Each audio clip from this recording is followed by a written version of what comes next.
하늘로부터 오는 표적을 구하거늘. 하늘로부터 오는 표적. 그것도 그냥 하는 게 아니고 바리새인들이 모여가지고 예수님을 보고 힐난하며 힐난. 그래서 힐난이 뭔가 감은 잡히는데 정확하게 알고 싶어서 사전을 찾아봤더니 괜히 터집을 잡아가지고 다툴 듯이 그리고 비난을 하면서 따가지고 드는 거 그걸 보고 힐난이라 한다 그러더라고. 와, 그러고 보니까 더 완전히 이렇게 좀 그 분위기가 이해가 돼. 그러니까 예수님께서 그런 식으로 하면서 하늘로 당신이 자꾸 하늘로부터 왔다 그러는데 정말로 하늘로부터 온 그 표징을 보여달라. 표적과 징조를 보여달라. 그런 식으로 얘기하는 거죠. 그러니까 오늘 이 마가복음에서는 예수님께서 안 보여주겠다라고만 하고 말았는데 이게 똑같은 장면이 마태복음 16장 1절부터 4절에 있어요. 그러니까 여기서는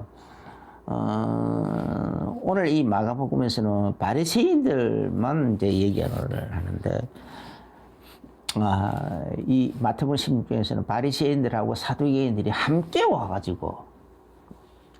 와서 예수님을 시험하면서 그런 말을 했다라는 거죠. 하늘로부터 오는 표적을 구하니까 예수님께서 아니 너희들은 날씨를 보면서 오늘 날씨의 여러 가지 징조들을 기상의 여러 징조들을 보면서 내일은 비 오겠네, 내일 눈 오겠네, 뭐 내일 바람 불겠네 그런 것을 짐작하지 않느냐. 그래서 그런데도 시대의 표적은 어떻게 분별하지 못하느냐. 너희가 자식 지도자라 하면서. 그래서 그렇게 예수님께서 대답하시면서 요나 선지자 요나의 표적밖에는 보일 표적이 없느니라 그런 말씀을 하셨어요. 그러면 이제 요나의 표적 나중에 이야기하겠지만 이제 이렇게 예수님을 힐난하는 자세로 그런 식으로 하지 않았다면 예수님께서 그래도 뭐 어떻게 했을 텐데 이런 자세라니까요. 전혀 안 보이시죠. 그러나 그런 자세를 가지지 않고 원래부터 조그만 열린 마음을 가지고 예수님에 대한 것을 조사를 했더라면 예수님이 이 땅에 오시는 거 오늘 이제 성탄주일 아닙니까? 오늘이 성탄주일인데 이 성탄절을 보고 초림이라 그래요. 초림. 그러니까 예수님이 처음 오셨다. 초림이란 말은 재림을 염두에 두고 하는 말이거든요. 그러니까 이 초림이 있고 재림이 있고. 그러니까 예수님께서 이 땅에 이렇게 육신을 입고 이렇게 오시는 그 날을 우리는 그것을 기념하여 우리 성탄절이라 하는데 오늘은 성탄주일이란 말이에요. 좀 의미가 있는 날이죠. 그런데 이 초림의 표적은 이 표징은 조금만 열린 마음을 가지고 조사를 해보면 다 알 수 있는 것들이야. 다 드러난 거야 이미. 성경에도 여러 군데 다 돼 있고 그 예언이 그대로 성취되는 장면이 그대로 여러 군데 나타나고 있기 때문에 열린 마음으로 바라보면 다 보이는데 이런 식으로 힐난하는 마음 자세를 가지고 보면 안 보이는 거야. 마음을 닫아버리고 힐난하는 그런 자세를 보면 안 보이게 돼 있어요. 이게 하나님의 신비란 말이에요. 하나님의 신비. 성경은 여러 가지로 오늘날도 똑같아요. 이렇게 정말 사모하는 영생을 사모하는 마음으로 성경을 보면은 성경에서 어마어마한 것들이 보이는데 그러지 않고 뭐 이거 성경에 막 기독이 피난하고 하는 그런 자세를 보면은 그냥 성경이 이상하게 막 좀 이상하게 그렇게 보여요. 또 잘 안 읽어지기도 하고 그냥 정신없이 쫄리기도 하고 그래요. 그래서 많은 사람들이 성경을 수면제라고까지 얘기했어요.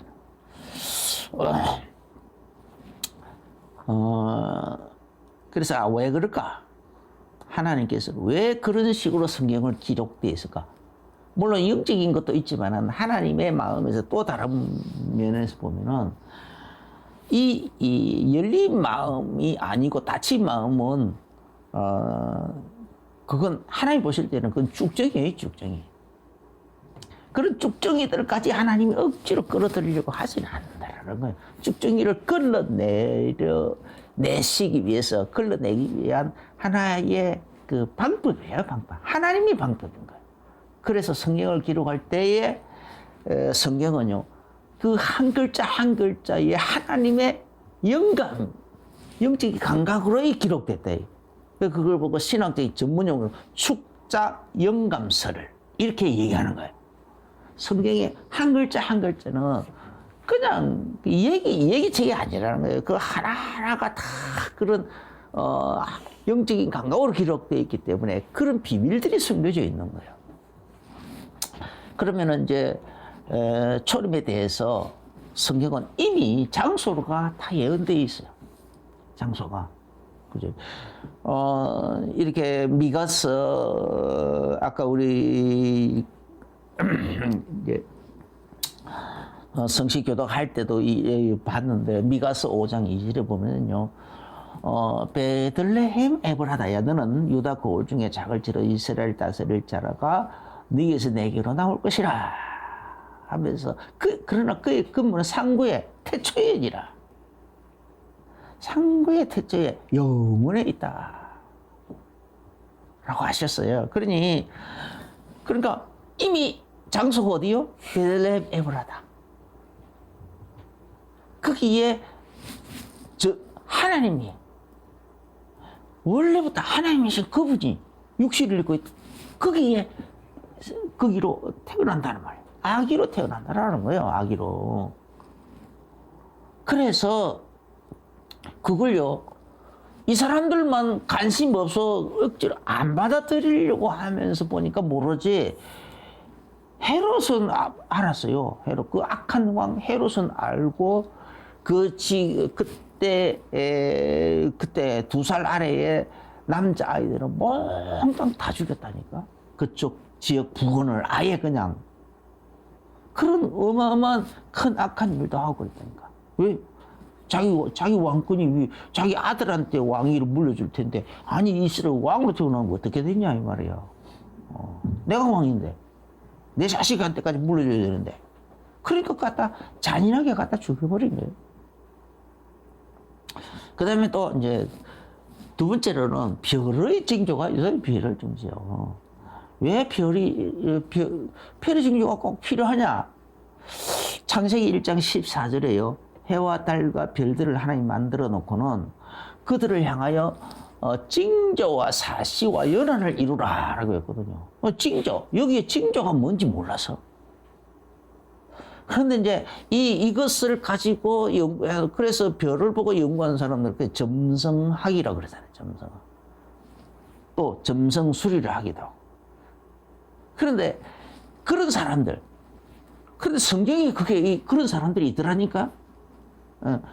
마태복음 2장 2절에 보면은 자 동방의 박사들이 와가지고, 동방의 박사들이 누굽니까? 이 점성학 박사들인 거예요. 이 별을 보고 이 별이 이 세상을 향하여 여러 가지 징조를 딱 나타내주고 있다.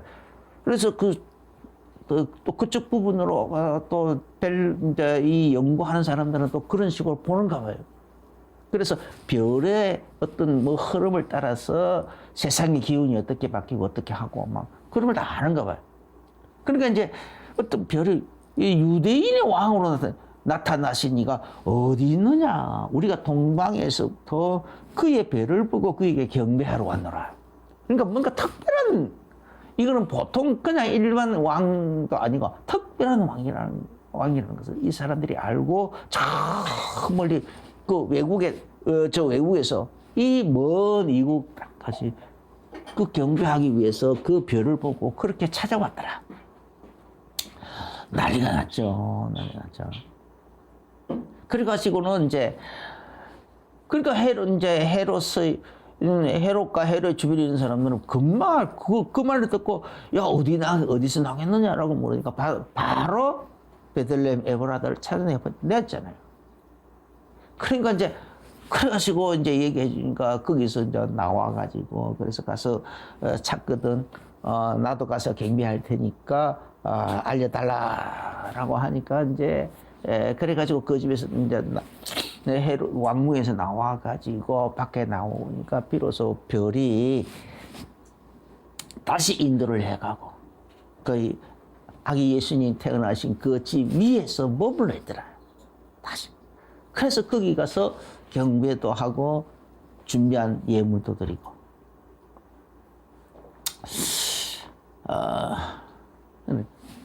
이런 식으로 별의 징조도 이미 있었다니까.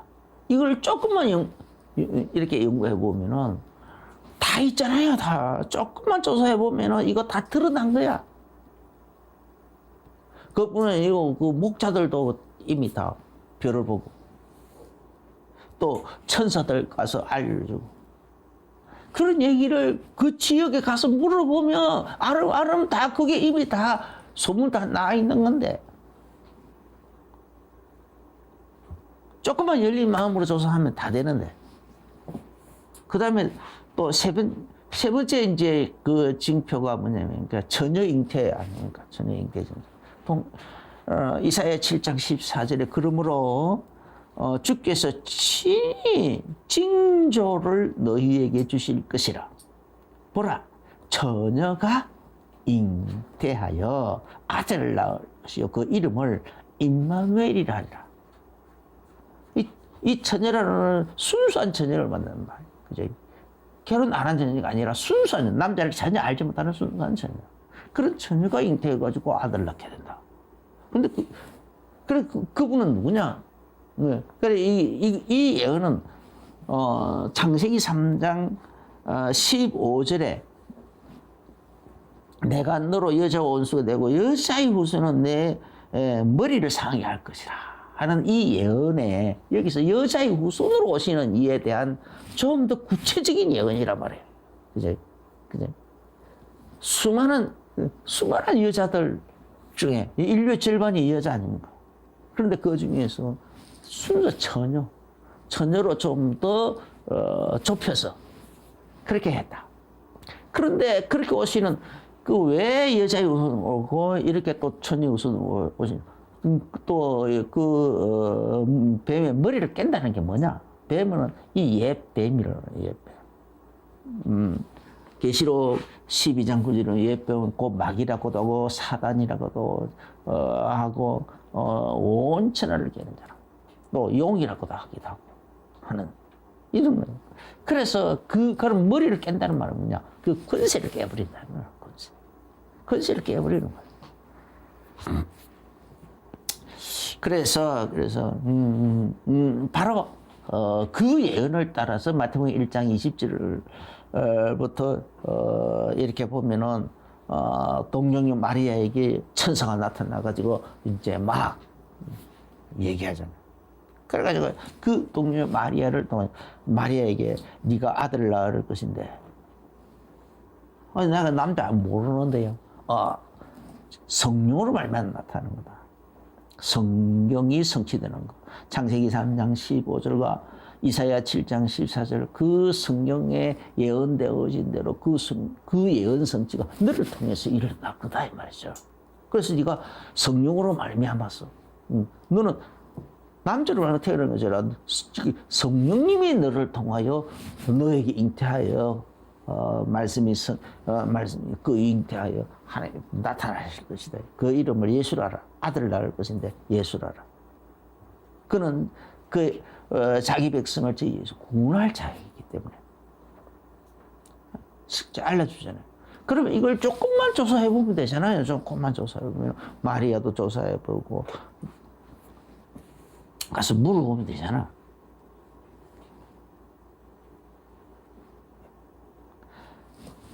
끊임없이 의심하는 자세로 가서 보면은 못 믿을 만한 얘기죠. 그렇지, 의심할 만하겠죠. 그런데 조금만 열린 마음이 있으면, 이런 식으로 말씀이 창세기 3장 15절과 이사야 7장 14절에 그 말씀이 이런 식으로 성취가 되고있구나 하는 것을 알게 되겠죠. 그 다음에 또 네 번째로는, 예수님께서 이 땅에 오시면은 그 공생애가 시작될 때 어떤 현상을 가지고 공생의 시작은 어떻게 시작이 되고, 또 공생애가 그때부터 어떤 일이 일어나는지에 대한 여러 가지 나타나는 현상들을 가지고 예언해놓은 게 있어요. 이미 예언해놓은 게 있다니까. 그래서 이 바로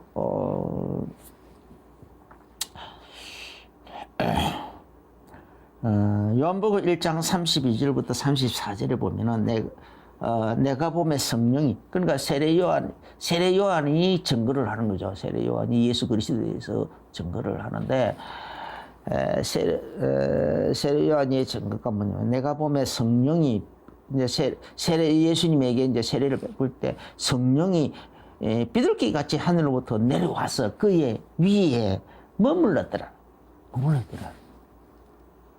그런데 나도 그를 알지 못했으나 나를 보내 물로 세례를 베풀라 하신 그이가 나에게 말씀하시기를, 성령이 내려서 누구 위에든지 머무는 것을 보거든 그가 곧 성령으로 세례를 베푸는 이인 줄, 그런 바로 그분이신 줄을 알아라 라고 하셨다. 그런데 그 예수님, 나사렛 예수, 그분에게 세례를 베풀 때에 그냥 성령이 그런 식으로 내려오더라. 그래서 이분이 바로 메시아구나, 우리들에게 성령으로 세례를 베푸실 분이구나, 그걸 알았다라는 거예요. 그래서 내가 보고 그가 바로 하나님의 아들이심을 증언하였노라 라고 했어요. 그래서 이거는 다 나오죠. 복음서마다 다 나옵니다. 마가복음 1장 8절부터 10절에서 세례 요한에게 하늘이 열리고 성령님이 비둘기처럼 그 위에 임하시더라. 그분이 그래서 세례 요한이 이미 그 예수님이 나오시기도 전에 처음부터 얘기했어요. 나는 너희들에게 물로 세례를 베푸고 있지만은 내 뒤에 누가 어떤 분이 올 거다, 앞으로 내가 증거할 분이 온다. 그분은 성령과 불로 세례를 베푸실 분이다. 그래, 나는 그는 지극히 높으신 하나님의 아들이시고 나는 그의 신들매를 받을 때도 부족할 정도다. 그는 엄청나신 분이다. 그런 어떤 분이 오신단 말이야. 그래서 그분 기다리라. 이런 식으로 미리 얘기를 다 해놨어요. 마태복음 1장 16절에서도 그런 식으로 다 했어. 그런데 그 나사렛에서 그분에게 물로 세례를 딱 베푸는 그 순간에 하늘이 열리고 성령이 비둘기처럼 그 위에 임하시 내려오더라. 이분이구나. 그래서 사람들에게 증거를 했어요. 이 상태를 보고 세례 요한이 세례 베풀 때 성령이 비둘기처럼 다 내리는 그 상태를 보고 뭐라고 했느냐? 기름 부음 받으심이라 했다. 이사야 61장 1절부터 2절에 이미 예언되어 있다니까. 여호와께서 주 여호와의 영이 내게 내리셨으니, 하나님이 성령이 그죠? 주 여호와의 영이란 말. 주 여기 내게 내리셨으니, 이는 여호와께서 내게 기름을 부으시고 기름 부었다. 가난한 자에게 복음을 전하고 마음 상한 자를 위로하고 포로된 자에게 자유를 선포하고 하는 이런 그러면서 여호와의 은혜의 해를 선포하게 하려 하십니다. 그래서 이미 예언되어 있다 이 말이죠. 얼마든지 열린 마음으로 보면은 그게 그런 식으로 우리 이 시대에 그런 식으로 성취됐구나 하는 것을 알게 될 텐데 그걸 열린 마음으로 안 받아들이고 자꾸 터집을 잡으려고 하고 비난하려고 하고 안 믿으려고 하면서 터집을 잡으니까 예수님께서 아예 대화가 안 되니까 그냥 대화 안 해. 이 악하고 없나는 세대가 회개하기는커녕 자꾸 그렇게 힐난하면서 이상 악한 말로 비난이나 하고 막 그렇게 터집 잡고 하면서 또다시 하늘로부터 오는 표적을 보여달라고 하지. 선지자 요나의 표적밖에는 보여줄 표적이 없다 하면서 안 보여주시는 거예요. 그러면서 이 시대의 표적을 그렇게도 모르냐 하면서 안타까워하셨죠. 누가복음 이사야 61장 1절 1절에 주 여호와의 영이 내게 내리셨으니 여호와의 영이 내리는 것을 보고 기름 부음 받았다라고 했는데 이거를요 예수님께서 다른 말로 직접 그 성경 구절 누가복음 4장 18절부터 21절에 보면은 이제 고향 마을에 성령 충만 받고 난 다음에 그 다음에 마귀 시험 다 끝나고 난 다음에 고향 마을에 가서 해당해서 바로 그냥 그 성경 구절을 찾아가지고 그대로 읽었어요.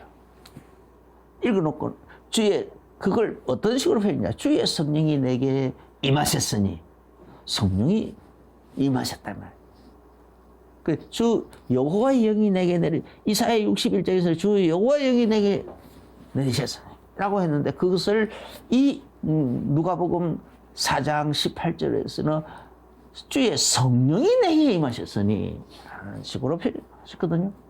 이는 가난한 자에게 복음을 전하고 하시려고 내게 기름을 부으시고 이 기름 부으심 받다. 어떻게 그리고 나를 보내서 기름 부었다. 그리스도로 기름 부으셨 받았다 이 말이에요. 그리스도로 기름 부었다.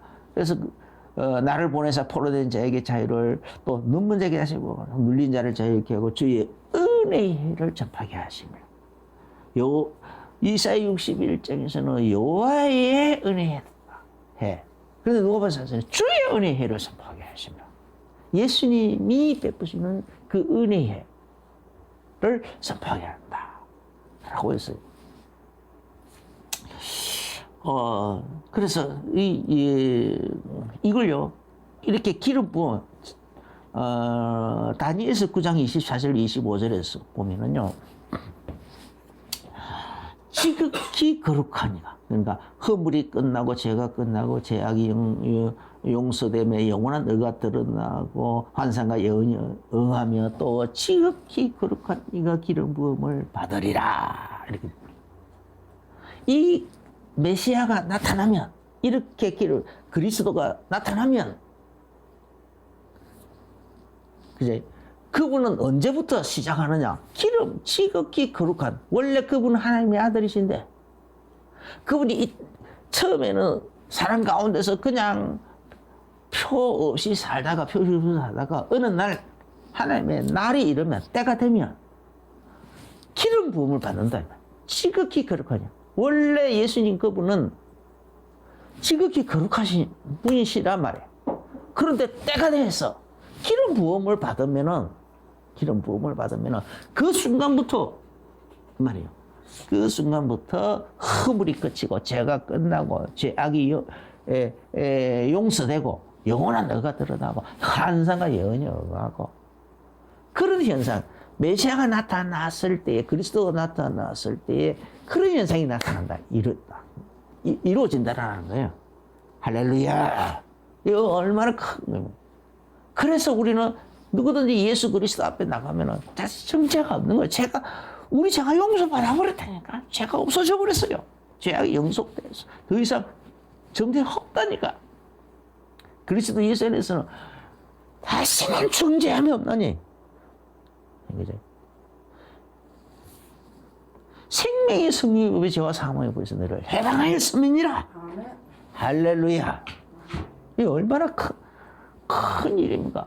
그걸 그냥 예수님이 세례 요한의 기름 이제 세례 성령님의 하늘로부터 비둘기처럼 형처럼 내리고 하는 그런 기름, 그걸 보고 기름 요가 영이 내리시는 것이고 다른 말로는 성령이 임하는데 그걸 보고 기름 부음 받으심이라 라고 했다. 그런 기름 부음 받으심이 임한 전에는 예수님이 전에까지는 아무런 이상이 없었어요. 그 전까지는 자기 그냥 혹 용서 받으려고 하면 제사장 앞에 나가서 염소와 항소의 피를 가지고 나가야 돼. 그런데 이때로부터 예수님께서 기름 부음 받으시는 이때로부터는 예수 이름으로 제사장을 받는다. 예수님이 우리의 영원한 참 제사장으로 기름 부음 받았다 이 말이에요.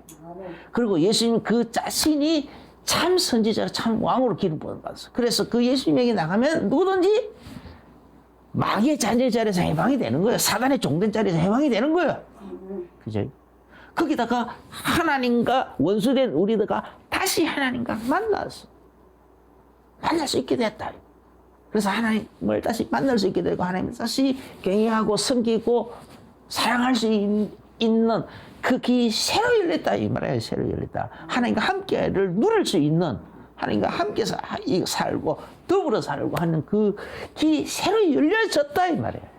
열려진 거예요. 그게 언제부터요? 기름 부음 받으심 기름 부음을 받으실 때 그때. 그래 그걸 다니엘서 9장 24절에서 그 기적이 기록하니까 기름 부음을 받는 그날이 오면은 어떤 인생이 일어나냐? 허물이 끝나고, 그지? 허물이 그치고 그 현상을 죄가 끝나고 죄악이 용서되고 영원한 의가 드러나고 환상과 예언이 응하고 그런 현상이 나타나네. 그때로부터 그런 새로운 시대가 열린다 이 말이에요. 새로운 시대가. 할렐루야.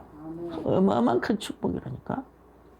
그런데 그 날짜까지도 그 연수까지도 하나님은 이미 예언을 해놨다니까. 근데 다니엘서 9장 25절에 계속 예루살렘을 중건하라는 그때 당시 언제냐?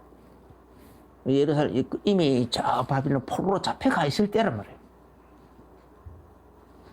그래서 포로로 잡혀가서 포로 생활을 하고 있을 때인데 그래서 예루살렘 성 이미 다 망해버렸어. 성전도 다 무너져 버렸어.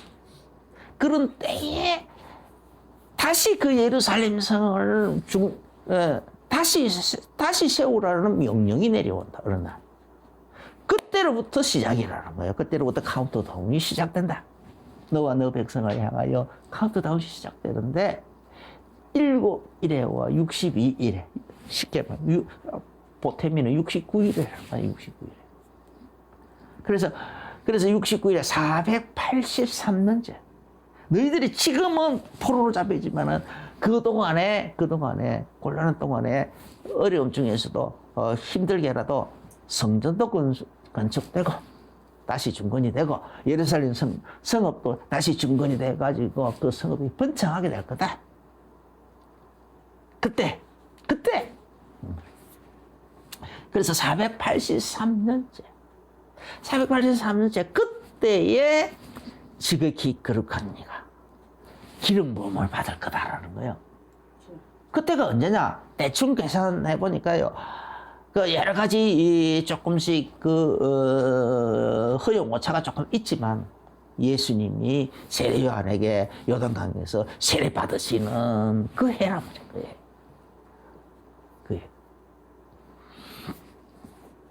그러니까 그 연수까지 이미 조금만 열린 마음으로 조사해 보면은 다 나오게 돼 있다. 다 나오게 돼 있다는 거예요. 그리고 483년째 그때로부터 예수님께서 카운트다운을 이스라엘을 향하여 카운트다운을 멈춰버렸다. 마지막 한 일에 마지막 한 일에 7년은 언제 나타나느냐? 나중에 세상 끝날에 즉 그리스도가 나타나면 즉 그리스도 나타나서 많은 사람들과 함께 어떤 굳은 언약을 맺는다. 7년 동안에 조약을 맺는다. 뭐예요? 조약을 맺으면 그때부터 마지막 남아있던 그 7년, 7년의 카운트다운이, 한 일회의 카운트다운이 다시 재개된다는 거예요. 그러면은 그동안 그 카운트다운이 멈춰 있는 기간을 보고 주의 은혜해라. 여호와의 은혜해라. 이렇게 얘기하는 겁니다. 그걸 또 다른 말로는 이방인 구원의 기회란 말이에요. 이방인 구원. 누가복음 그래서 그걸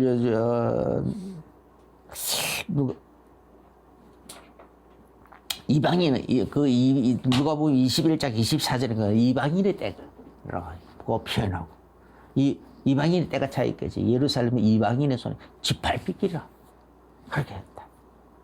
그리고 그것이 이방인들의 로마서 8장 로마서 10장입니다. 10장 24절인가 25절인가에 이방인의 충만한 숫자가 채워지는 기간이고 계시록 7장에 흰옷 입은 큰 무리가 채워지는 기간이고 순교의 숫자들이 또 계시록 6장에 6장 11절에 그 순교의 숫자들이 채워지는 기간이라는 거예요. 그 기간. 그거는 하나님이 우리 이방인들의 구원을 위하여 하나님께서 잠시 이 세상에서 어떤 심판을 보류를 해가지고 왜 심판을 보류했습니까? 7년 때의 환란은 바로 하나님의 심판이라니까. 그래서 세례 요한이 계속 얘기 불과 성령으로 심판을 베푸실 분이다. 세례를 베푸실 분이다. 라고 불까지 도끼가 그래서 세례 요한은 그 주의 은혜의 그 개념에 대해서 이해를 못했기 때문에 그냥 그 메시지를 전할 때 막 이미 도끼가 막 나무 불에 놓였단 말이야. 나무 놓여도 막 찍혀서 제대로 열매지. 나 다 찍히가 불에 던질 것이다 하면서 막 회개하라고 하면서 막 금방 불이 막 심판의 불이 떨어질 처럼 그런 식으로 강렬한 메시지를 전했단 말이에요. 그런데 세례 요한은 뭘 몰랐죠? 이 주의 은혜에 이방인일 때, 이방인의 충만한 수가 채워지는데 흰옷 입은 이방인 중에서 각 족속과 백성과 방에서 그 흰옷 입은 예수 그리스도의 피로서 그 죄를 씻어서 희게 된 깨끗하게 그래서 흰옷을 큰 무리가 나오는 그 기간 거기에 대해서 몰랐다 이 말이야. 땅 끝까지 복음을 전파하게 되는 그 기간을 몰랐어요. 그러다 보니까 바로 그렇게 얘기했죠. 그래서 누가복음 7장 22절에 보면은요, 세례 요한이 이제 아니 메시아가 오면은 바로 이스라엘의 메시아 나라가 이루어져야 되는데 아니 왜 아직도 안 이루어지고 있지? 7년이 그냥 바로 금방금방 되어가지고 막 지금쯤에는 막 완전히 그냥 바로 심판이 시작되고 막 이렇게 해야 되는데 왜 안 하지 하면서 궁금하니까 그래서 그때가 감옥에 갇혀 있을 때예요. 본인이 바로 와서 그냥 봤으면 헤롯의 감옥에 갇혀 있을 때. 그래서 자기 제자들을 보내가지고 물어보는 거예요. 오실 거기가 당신 진짜 맞기는 맞습니까? 미심쩍어 가지고 뭔가 자꾸 그래가지고 가서 그 질문을 하게 했어요. 그러니까 예수님께서 대답을 합니다. 너희가 가서 보고 듣는 것을 세례 요한에게 알리되 소경이 보며 안진뱅이가 걸으며 또 나병 환자가 깨끗함을 받으며 기 먹은 사람이 들으며 죽은 자가 살아나며 가난한 자에게 복음이 전파된다 하라. 복음이지만 가난한 자들을 왜 가난한 자에게 복음이 전파된다고 이렇게 했을까? 저를 잘 몰랐는데 가만히 생각해 보니까 이 구약시대에는요, 죄 지은 사람들이 자기 죄를 용서받으려고 하면은 제물을 들고 와요. 희생 제물을 들고 와야 되는데, 가난한 사람들은 없잖아요. 그 비둘기라도 들고 가면 되는데, 그 비둘기가 쉽게 잡힙니까? 그것도 없어. 그러니까, 자기 죄, 그런데 죄도 한 번 두번 짓는 것도 아니고 수시로 짓는데, 그걸 언제 다 그렇게? 그런 거 제물 없이도 제사함을 받을 수 있는 길이 열리니, 재산 받을 수 있는 길이 열리니 이 얼마나 큰 축복이냐 이 말이에요. 가난한 자에게 복음이 전파된다. 부자들이야 소떼 중에서 가져가든지 양떼 중에서 골라내가 하든지 하면 되는데 그게 아니잖아. 가난한 사람은 없다니까. 없어. 죄는 용서받고 싶은데 재물이 없어서 못 나간다니까. 못 나가서. 그런데 예수 이름으로 제사함 받는 길이 열렸다 이 말이야. 재물 없이도 제사함 받는 길이 열렸다 이 말이야. 얼마나 기쁜 소식이냐 이 말이야. 할렐루야. 그 얘기예요 지금. 그리고 이제 예수님께서 또 요나의 표적밖에는 보일 표적이 없느니라 그랬어. 그러니까 예수님께서 요나가 3일 만나 물고기에 집어삼켜져서 3일을 있다가 나가서 니느웨 가가지고 그렇게 회개했어야 되는데 그렇게 했던 것처럼 3일 동안 물고기 속에 있다가 나오는 것처럼 인자도 무덤 속에 들어가서 3일 있다가 나올 것이다 그랬죠.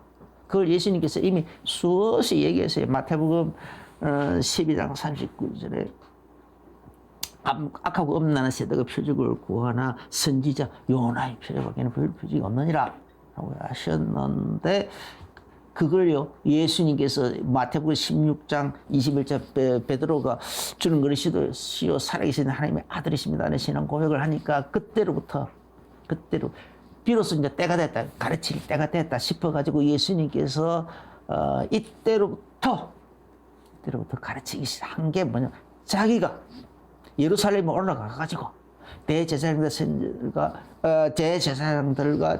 또 서기관들에게 많은 고난을 받고 죽임을 당하고 그리고 무덤 속에 들어갔다가 3일 만에 부활할 거다 라는 것을 가르치기 시작했어. 그러니까 베드로가 놀래가지고 호들갑을 떨고 그랬지 않습니까? 그래서 이걸요 마가복음 8장 41절에도 있고 누가복음 9장 22절에도 똑같이 그 장면을 그대로 있어요. 근데 누가복음 9장 44절에서는 두 번째 예수님께서 제자들에게 또 얘기합니다. 또 누가복음 18장 31절 33절에 세 번째 또 얘기합니다. 그런데 다 염려 근심에 못 알아들어. 제자들조차도 이 말귀를 못 알아들었다니까. 요나의 표적. 선지 요나의 표적. 그 다음에 또 이제 세 번째로 재림의 표적이 있어요. 재림의 표적. 예수님께서 이제 이 시대는요, 마지막 시대. 지금은 우리가 살고 있는 이 시대는 마지막 때에 여러 가지 징조들이 나타나고 있는 때입니다. 그런데 가장 큰, 이제 표징이 뭐냐? 우리는 표징을 기다려요. 아직은, 지금 우리는 그 표징을 기다리고 있는 거야. 이 다니엘서 2장에 보면은, 2장 34절에 보면은, 떠인 돌이, 예수님, 재림하시는 예수님을 얘기하는 거죠. 떠인 돌이 와가지고, 그 우상, 이제 제국의 흐름을 우상으로 쭉 설명해 주고 있는데 그 발가락은 철과 진흙이 섞여 있는 시대. 10개 나라가 연합국을 만든 시대. 근데 거기를 치더라라는 거예요. 거기를 치니까 우상 전체가 다 날아가 버리더라는 거예요. 전체가 다 날아가 버리고 돌만 있더라. 돌만 온 세상에 가. 그리스도가 그때로부터 온 세상 나라를 역사를 쪽내버리고 다 박살 내버리고 끝내버리고 그리스도께서 이 왕으로서 생명의 부활을 얻은 사람들과 함께 또 살아남아 있는 일부 사람들과 함께 이 땅 위에서 살게 된다. 생명의 부활하는 사람들은 영원히 사는 건데 이 땅 위에서 그때 살아남아있던 사람들은 수완이 나무의 수완과 같다. 이렇게 했어요. 나무의 수완과 같다.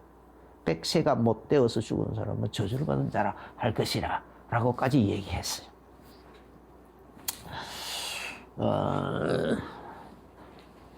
그러니까 뭐가 필요합니까? 10개의 나라. 10개의 나라 연방국. 그 나라가 나야 되는 거예요. 그걸 다니엘 7장 24절에서는 그 10분은 그 나라에서 일어날 10왕이. 그런데 그때 또 그 10왕이 적그리스도가 되는 것이 아니고 거기서 작은 뿔이 또 하나 나타난다. 그게 바로 적그리스도라는 거예요. 그러니까 10개 나라가 먼저 나와야 10개 나라 연방국이 먼저 나와야 적그리스도가 나오겠죠. 계시록 17장 12절에 네가 보는 10뿔은 10왕이니 아직 나라를 얻지 못하였으나 이러면 반드시 잠깐 이 나라를 이 연방국을 길게 지나는 거 즉 그리스도를 등장시키기 위한 하나의 마중물이란 말이에요. 그래서 잠깐 있다. 또 계시록 12장 3절에 보라 한 큰 붉은 용이 있어 머리가 7이요 뿔이 10이라. 이게 바로 10뿔. 또 계시록 12장 9절 큰 용이 내 어쩌기니 예병 곧 마귀라고도 사탄이라고도 온전하게 한다. 이게 바로 사단. 그러니까 이 세상의 모든 것이 사단의. 그래서 이렇게 이제 여기까지 얘기하려고 하면 뭐 자꾸 길어졌어. 그 다음에 계시록 13장에 1절부터 2절에 그래서 마지막 때 그적 그리스도가 나타나는 그 나라 그적 그리스도의 특징을 그 나라와 그 특징을 뭘로 표현했느냐 몸통은 그 바다에서 나오는 짐승이 있는데 라고 했어요. 그 짐승을 표현했는데 몸통은 표범 같고 헬라 같고 헬라가 그렇게 현재 시리아 땅에 수도를 만들어 가지고 그 셀루쿠스라는 그 나라를 만들어 가지고 이스라엘을 많이 괴롭혔거든요. 그 몸통은 표범 같고 그 다음에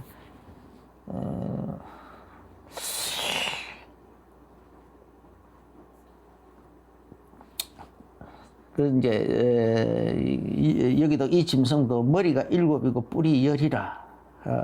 그리고 그 7머리들에는 10개 뿔에는 왕관들이 있고 그 다음에 7개 머리들에는 또 신성 모독하는 이름들이 가득하더라라고.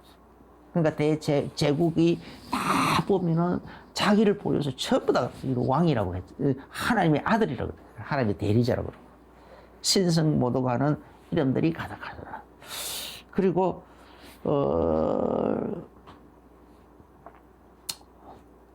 이제 발은 곰의 발 같고 입은 사자의 이빨 같고 이빨은 다니엘서 7장에서는 그 아주 강력한 뭐든지 발 부스러뜨리는 무서운 이빨 이렇게 표현했어요.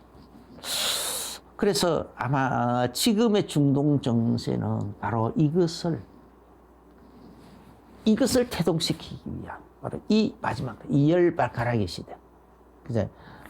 이제 10개 뿔의 그 시대, 10개 나라가 연방을 이루는 이 나라를 태동시키기 위한 진통이라고 해요. 진통. 그냥은 생겨지지 않잖아요. 자꾸 자기들끼리 뭉쳐가지고 하나의 연방국을 만들 수밖에 없는 어떤 상황으로 몰려가야 그게 만들어요. 어느 날 우리 만들지 않고 되는 게 아니잖아요. 옛날에 에르도안이 튀르키예 그 족속들이 중앙아시아까지 다 있잖아요. 그 무슨 탄 하고 있는 나라들이 대부분 튀르키예 투르크 민족이 거기 터키까지 가면서 세워진 나라들이거든요. 그래 우리가 한 민족인데 우리도 연방국 만들자 하고 했는데 그래 제가 2번인가 3번인가 모였다니까. 모였는데 그 잘 안 됐어요. 왜냐면 평화한 때니까. 평화한 때에 그렇게 연방국 만들자 하고 그렇게 하면 그 쉽게 잘 됩니까? 다들 자기 욕심이 다 있는데 자기 꿈이 있고 자기 비전이 있고 안 돼요. 그래서 지금 마찬가지로 이 열 발가락이 이게 되려고 하면은 뭔가 복잡한 상황이 일어나야 되는 거예요. 복잡한 상황. 그 내가 지금 중동이 복잡해 아주 엄청나게 누구도 예측할 수 없는 이렇게 복잡한 상황으로 몰아가는 거는 진통 이런 10개 연방국을 만들어내기 위한 진통으로 보여집니다.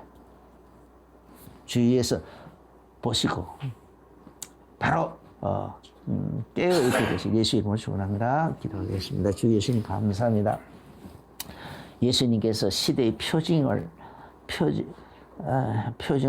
알아라고 했는데 주님 예수님께서 하늘로서 오는 그리스도의 메시아고 기름 부으심을 받는 분이고 우리의 구원자라는 수많은 증거들, 표징들 많이 주셨는데 열린 마음으로 예수님을 우리의 주로 받아들이고 그리스도로 받아들이고 믿고 인정하고 영접하고 주인으로 모시고 풍성하게 누릴 수 있도록 축복하여 주옵소서.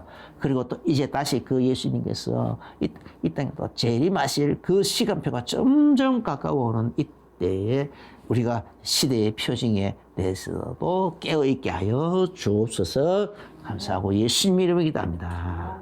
아멘. 이제는 우리 주 예수 그리스도의 크신 은혜와 하나님 우리 아버지의 지극하신 사랑하신가 성령님의 내주 인도 교통 충만하신 그 은혜가 오늘 말씀을 받으면서 아멘으로 하다보며 마음의 중요한 결론과 결단에 내리며 나가는 모든 성도님들에게 이제부터 영원까지 항상 함께 계실지어다.